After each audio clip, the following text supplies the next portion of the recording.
Hello दोस्तों, नमस्कार। आज हम देखेंगे सिविल इंजीनियरिंग का सिलेबस। जो सब्जेक्ट्स हम पढ़ने जा रहे हैं उन सब्जेक्ट्स के बारे में देखेंगे। तो सबसे पहले हम शुरू करेंगे स्ट्रक्चरल इंजीनियरिंग का। इसमें स्ट्रक्चर को बनाने के लिए कौन कौन से इंजीनियरिंग का सब्जेक्ट्स हैं जो ज़रूरत है civil engineering point of view से, उन सब्जेक्ट्स को देखेंगे। देखिए, इसमें सबसे फर्स्ट हम लोग देखेंगे कंस्ट्रक्शन मटेरियल्स के बारे में। कंस्ट्रक्शन मटेरियल्स मतलब कि कंस्ट्रक्शन करने के लिए कौन कौन से मटेरियल्स ज़रूरी है उनके बारे में ब्रीफ इंट्रोडक्शन, और उन मटेरियल्स को तैयार कैसे किया जाता है। जैसे कि ईंट यूज़ होता है, इस ईंट को बनाया कैसे जाता है और उस ईंट के बारे में क्या साइजेस है, ऐसा ऐसा मतलब जितने भी कंस्ट्रक्शन मटेरियल्स हैं उनको हम कवर करेंगे। देखिए, इसके बाद हम देखेंगे मैकेनिक्स के बारे में। मैकेनिक्स तो 12th में आप लोगों ने पढ़ा होगा, लेकिन इंजीनियरिंग मैकेनिक्स का कुछ बेसिक कॉन्सेप्ट्स मैं फिर से पढ़ाऊंगा जो कि आगे जाके सिविल इंजीनियरिंग में आपको दिक्कत ना करे। देखिए, उसके बाद आता है, इसके बाद हम लोग पढ़ेंगे स्ट्रेंथ ऑफ मटेरियल्स, जिसको कि सॉम बोलते हैं हम लोग। सॉम ये होता है स्ट्रेंथ ऑफ। स्ट्रेंथ कहने का मतलब ऐसे देखेंगे तो ताकत है, लेकिन इसको मैं आगे डिस्कस करूंगा इसका इंजीनियरिंग मीनिंग क्या है। स्ट्रेंथ ऑफ मटेरियल्स, ठीक है। स्ट्रेंथ ऑफ मटेरियल्स को एक और नाम से कहा जाता है सॉलिड मैकेनिक्स।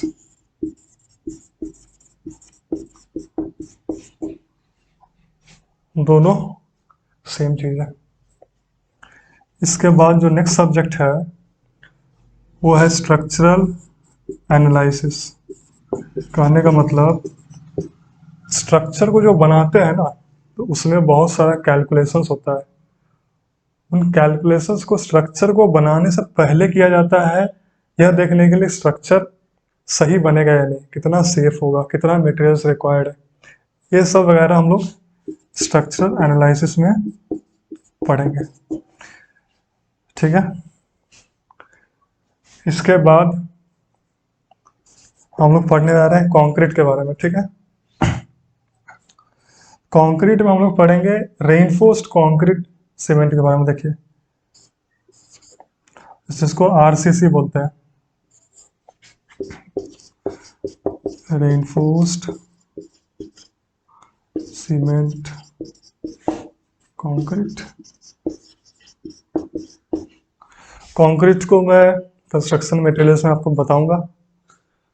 और रेनफोर्स्ड सीमेंट कंक्रीट क्या होता है, उसी कंक्रीट में रेनफोर्स्ड करने का मतलब कुछ ज़बरदस्ती उसमें डाला जा रहा है। जैसे कंक्रीट में ज़बरदस्ती कुछ डाला जा रहा है, यहाँ पे क्या डालते हैं, मेनली जो छड़ होता है ना, बार्स, उस बार्स को डाले, उसको डिस्कस करेंगे हम लोग डिटेल में। अभी क्या है, आप लोग सिर्फ सब्जेक्ट का नाम समझिए और उसमें क्या पढ़ेंगे उसको समझिए। और स्ट्रक्चरल इंजीनियरिंग का जो एक बहुत ही मेन टॉपिक है वो आता है स्टील स्ट्रक्चर को डिजाइन कैसे करते हैं, डिजाइन ऑफ स्टील स्ट्रक्चर्स, ठीक है। बिना स्टील का तो सिविल इंजीनियरिंग ही अधूरा है। तो हम लोग देखेंगे कि उसका डिजाइनिंग कैसे होता है। जैसे कि स्टील यूज़ करना है आपको बिल्डिंग बनाने के लिए या कुछ भी कंस्ट्रक्शन के लिए, तो कितना ज़रूरी है, क्या स्टैंडर्ड साइज है, क्या क्या कैलकुलेशंस करने होते हैं, उनको हम लोग डिज़ाइन ऑफ स्टील स्ट्रक्चर्स में देखेंगे। स्ट्रक्चरल इंजीनियरिंग में इतना ही है। इसके बाद देखिए, स्ट्रक्चरल इंजीनियरिंग के बाद हम लोग नेक्स्ट हम लोग पढ़ेंगे मिट्टी। मिट्टी क्या देखिए, सिविल इंजीनियरिंग में फाउंडेशंस तो बनता ही है। फाउंडेशंस बनता कहाँ है, धरती पे। तो धरती में जो जो मटेरियल्स है उनके बारे में पढ़ना जरूरी है, तो उनको भी हम लोग कवर करेंगे। उसको क्या बोलते हैं, इस टॉपिक का नाम क्या है, geotechnical engineering. Geotechnical, geotechnical engineering. Geo कहने का मतलब हो गया धरती। धरती में जो मटेरियल्स है उन मटेरियल्स को स्टडी करेंगे। धरती में सबसे पहले जो सिविल इंजीनियरिंग में मेन मटेरियल है वो है मिट्टी, सॉइल। तो सॉइल मैकेनिक्स पढ़ते हैं हम लोग पहले। इसमें मिट्टी का जितना इंजीनियरिंग है बहुत ही लंबा सब्जेक्ट है, इसको कवर करेंगे। और जियो टेक्निकल इंजीनियरिंग में एक और सेकेंड पार्ट हम लोग पढ़ते हैं, उसका नाम है फाउंडेशन इंजीनियरिंग।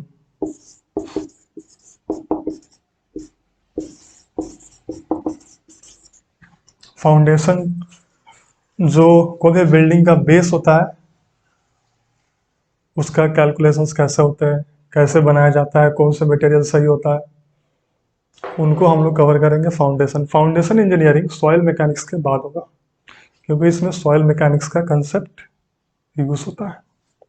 ठीक है, मिट्टी हो गया, स्ट्रक्चर का वो पार्ट्स हो गया जो जरूरी है स्ट्रक्चरल इंजीनियरिंग में, और मिट्टी वाला बात आ गया हम लोग का जियो टेक्निकल में। देखिए उसके बाद और क्या क्या आता है सिविल इंजीनियरिंग में, तो पानी के बारे में भी पढ़ते हैं, पानी का इंजीनियरिंग, जिसको हम लोग बोलते हैं water resource engineering.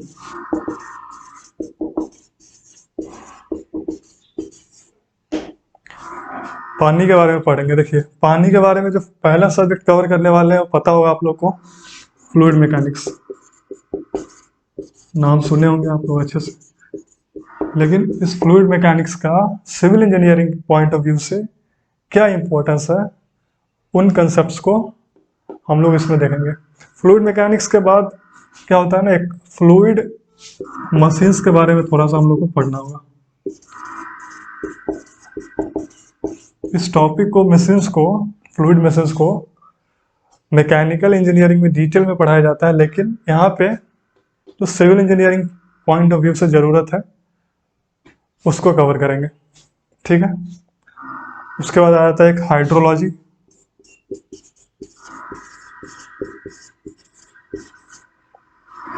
Hydrology theoretical subject है ज़्यादा, कंसेप्ट का है। कंसेप्ट समझिएगा तो इसका न्यूमेरिकल आसानी से बनता है। ठीक है, इसके बाद आता है देखिए इरिगेशन इंजीनियरिंग, 4 नंबर पे। इरिगेशन इंजीनियरिंग, इरिगेशन इंजीनियरिंग मतलब, इरिगेशन करने का मतलब क्या होता है ना, खेत में जो पानी पटाते हैं, ऐसा समझते हैं। जैसे कि पानी यहाँ पे सिर्फ खेत में पटाने का बात नहीं होता है, बहुत बहुत कुछ आता है इसमें, समझेंगे इसको जब इस सब्जेक्ट को कवर करेंगे। ठीक है, पानी के बारे में हो गया, मिट्टी के बारे में हो गया, स्ट्रक्चर के बारे में भी हो गया। इसके बाद जो आता है ना, देखिए सिविल इंजीनियरिंग में जो बिल्डिंग्स, जो जितने भी कंस्ट्रक्शन होता है ना, उसको पहले एनवायरनमेंट को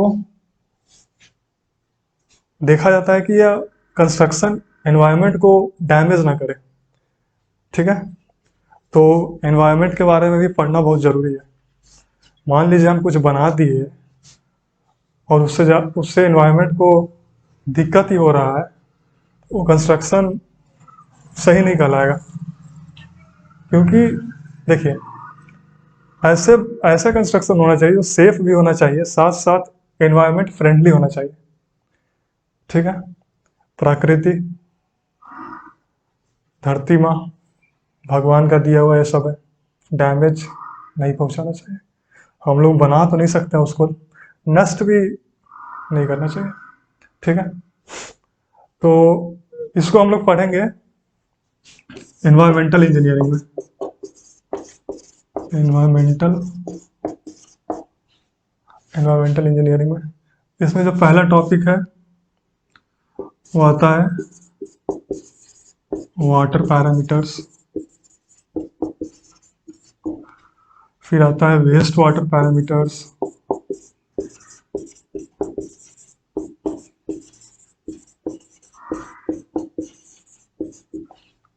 ठीक है। छोटा सा टॉपिक इसमें आता है हमारा पॉल्यूशन, थियोरेटिकल सब्जेक्ट है, छोटा सा है। इसमें मेनली हम लोग एयर पॉल्यूशन के बारे में पढ़ेंगे। ठीक है, पॉल्यूशन पढ़ने के बाद थोड़ा सा हम लोग पढ़ना जाता है इसमें सॉलिड वेस्ट के बारे में। सॉलिड वेस्ट, देखिए सॉलिड वेस्ट अगर सोसाइटी में हो रहा है जनरेट, तो इसको भी सही से डिस्पोज करने के लिए कोई स्ट्रक्चर चाहिए। कैसा स्ट्रक्चर चाहिए, कैसे कैसे सॉलिड वेस्ट होते हैं, कैसे इसको कम किया जा सकता है, ये सब सॉलिड वेस्ट वाले चैप्टर में, चैप्टर नहीं बोलिए, सॉलिड वेस्ट वाले सब्जेक्ट में पढ़ेंगे। ठीक है, अब देखिए इन्वायरमेंट भी हो गया, पानी भी हो गया, मिट्टी भी हो गया, स्ट्रक्चर भी हो गया। थोड़ा सा पढ़ा जाता है हम लोग का जो कंस्ट्रक्शन, रोड ब्रिज, ये सब जो होता है ना, इनके बारे में थोड़ा सा हम लोग पढ़ेंगे इस टॉपिक में। उसको बोलते हैं ट्रांसपोर्टेशन, ट्रांसपोर्टेशन, ट्रांसपोर्टेशन इंजीनियरिंग हम लोग कवर करेंगे। देखिए इसमें number 1 highway engineering, highway engineering. Highway engineering के बाद थोड़ा सा रेलवे और रेलवे और एयरपोर्ट, इनके बारे में थोड़ा सा पढ़ना है, लेकिन हाईवे इंजीनियरिंग बहुत डिटेल में पढ़ना है।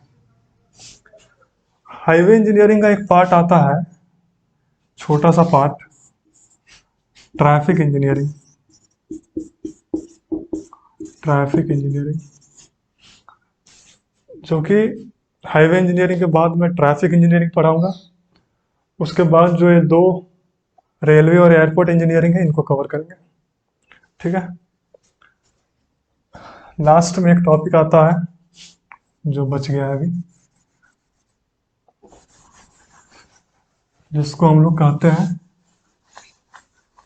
Geomatics engineering. ठीक है, देखिए जियोमैटिक्स इंजीनियरिंग जो वर्ड में लिख रहा हूँ ना, मैंने एक और वर्ड लिखा था जियो टेक्निकल करके,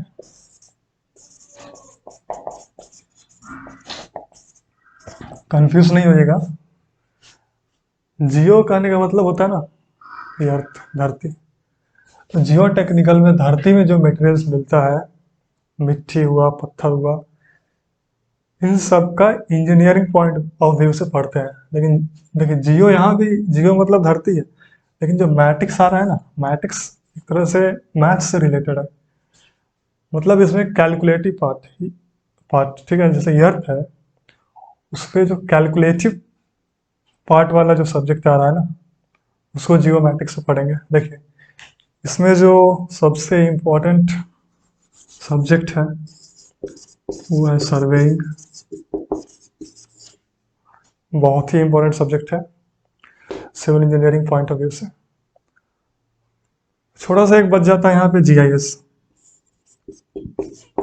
उसको मैं कवर करूँगा।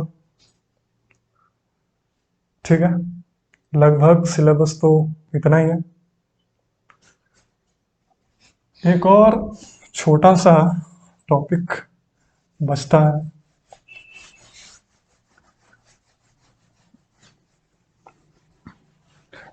जिसमें कि हम लोग सीपीएम का कंसेप्ट कवर करेंगे, सीपीएम एंड पोर्ट। ये क्या है ना, मेनली, सॉरी इसको हटा देते हैं, ये मेनली थियोरेटिकल सब्जेक्ट है, लास्ट में देखेंगे। तो आप लोगों को आइडिया आ गया होगा कैसे हम लोग शुरू करने जा रहे हैं, कहाँ एंड करने जा रहे हैं। सिलेबस तो बहुत ज़्यादा है, ठीक है। हम लोग जल्दी जल्दी जाने की एकदम कोशिश नहीं करेंगे, हर टॉपिक को समझते हुए, और जहाँ टॉपिक्स को समझाने के लिए मुझको न्यूमेरिकल की ज़रूरत होगी वहाँ पे मैं सब्जेक्टिव न्यूमेरिकल्स भी कराऊंगा। और जैसे ही एक सब्जेक्ट एंड होता है, उसके जितने भी ऑब्जेक्टिव क्वेश्चंस हो सकते हैं उनको मैं सॉल्व करूंगा, ठीक है। अब देखिए, पहला जो सब्जेक्ट हम स्टार्ट करने जा रहे हैं वो होगा कंस्ट्रक्शन मटेरियल्स एंड टेक्निक्स। क्योंकि जब तक हमें यह नहीं पता होगा कौन कौन सा मटेरियल सिविल इंजीनियरिंग यूज़ करते हैं, सॉरी सिविल इंजीनियर्स यूज़ करते हैं, कंस्ट्रक्शन मटेरियल्स एंड टेक्निक्स, ठीक है।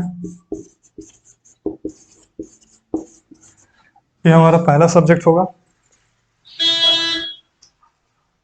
इस सब्जेक्ट को नेक्स्ट वीडियो से स्टार्ट करते हैं और इसको डिटेल में पढ़ेंगे, और मैक्सिमम न्यूमेरिकल्स जो इस टॉपिक से रिलेटेड होगा उसको भी सॉल्व करेंगे।